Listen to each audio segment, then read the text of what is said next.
లక్ష్మి వదినా. అన్నయ్య వాళ్ళు చాలా రోజుల తర్వాత యూఎస్ నుంచి వచ్చారు లక్ష్మి. మళ్ళీ వాళ్ళకు వేరే ప్లాన్స్ ఉన్నాయంట, ఇప్పుడే కలవమన్నారు. ఒక 1 వీక్ ఉండి వచ్చేస్తాను. 1 వీక్ పోతున్నావు వదినా? ఇప్పుడు ఉన్నట్టుండి నువ్వు 1 వీక్ ఊరికి వెళ్తానని చెప్తే ఇంట్లో పనులన్నీ ఎవరు చేస్తారు వదినా?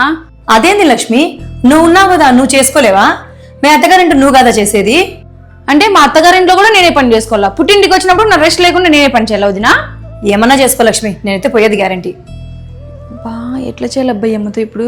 వినేటట్టు లేదే ఐడియా. వదినా. లక్ష్మి లక్ష్మి ఏమైందమ్మా? 2 డేస్ నుంచి నా హెల్త్ ఏం బాగాలేదు వదినా, కళ్ళు తిరుగుతూనే ఉన్నాయి. అయ్యో లక్ష్మి సారీ, నీకు బాగలేదని నాకు తెలీదు. అమ్మ వాళ్ళ ఇంటికి మళ్ళీ వెళ్తాను. మీ అన్నయ్య వస్తేనే ఫస్ట్ సాయంత్రం డాక్టర్ దగ్గర పోదాం. సరే వదినా. ఏమనుకోకుండా తల చాలా నొప్పిస్తుంది వదినా, కాఫీ పెట్టివా? కాఫీతో పాటు బ్రెడ్ రోస్ట్ చేసుకొని వస్తాను, తిను సరేనా? రెస్ట్ తీసుకో. అమ్మయ్య, నా ప్లాన్ వర్కౌట్ అయింది. లేకపోతే ఇంట్లో పనులన్నీ నేను చేయాలా ఈ మా ఊరికి వెళ్తే? ఏం చేస్తున్నాం అయితే? మీ చెల్లెలకి చాలా బాగాలేదండి, అందుకే కాఫీ చేయించి బ్రెడ్ రోస్ట్ చేస్తున్నాను. మర్చిపోయాను, సాయంత్రం మా బాబాని హాస్పిటల్ పిలిచిపోలా. అయ్యో అవునా, ఉండి ఇప్పుడే మాట్లాడిచ్చేస్తాను. హలో అమ్మా, ఈరోజు ఏం జరిగింది తెలుసా? నాకు ఆరోగ్యం బాగాలేదని వదిన పుట్టింటికి పోతా అంటే ఆపేసిన తెలుసా? లేకపోతే అది పుట్టింటికి పోతే కొంపల పనులన్నీ నేను చేసి పెట్టాలా? పని మనిషి అది ఇంటికి. Lakshmi coffee ready. ఎవరికి? ఆయమ్మకా కాఫీ ఇడిదా? మీరు మళ్ళీ తాగొచ్చు కదా, ఫస్ట్ మీ చెల్లెలకి ఏంటి?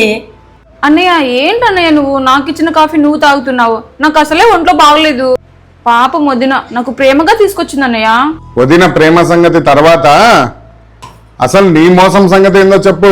నేనే మోసం చేసిన అన్నయ్య? అసలు ఏం జరుగుతుందండి ఇక్కడ? నువ్వు ఫోన్లో అమ్మతో మాట్లాడిందంతా నేను విన్నానులే, అయినా నువ్వు ఇట్లా మనిషి అని నేను అనుకోలే. ఏంది వదిన నీకు పని మనిషా? నేను నా భార్యని ఇంటికి పిలుచుకొచ్చింది పని మనిషిగా కాదు. నువ్వు ఇంటికి వచ్చినామా వెళ్ళినామా అన్నట్టే ఉండాలా, అంతేగాని నా చెల్లెలు అనేసి నువ్వు వదిన పైన పెత్తనం చలాయించొద్దు. అయినా ఏందన్నయ్య నువ్వు వదిన కోసం నిన్ను మాట్లాడుతున్నావు సొంత చెల్లెల్ని పట్టుకొని? అయినా నువ్వు భార్యని కొంగుచాటి మొగుల్లాగా ఎన్నికేసుకొని రావద్దు. నువ్వు నీ మొగుడిని కొంగుచాటుని కట్టేసుకున్నట్టు నా పిల్లం ఎప్పుడు నన్ను అట్లా చేయలేదు. నువ్వు నా చెల్లెలుగా ఇంటికి ఎప్పుడైనా రావచ్చు వెళ్ళొచ్చు, అంతేగాని ఇంట్లో రాజకీయాలు మాత్రం ఎప్పుడు చేయొద్దు. ఇప్పుడు మీ వదిన ఊరికి వెళ్తుంది, ఇష్టం ఉంటే ఉండు, లేదంటే వెళ్ళిపో. సారీ వదిన. తెలియక తప్పు చేసి సారీ చెప్తే యాక్సెప్ట్ చేయొచ్చు, కానీ నువ్వు తెలిసి తప్పు చేసినావు. నీ సారీ నేను యాక్సెప్ట్ చేయలేదు.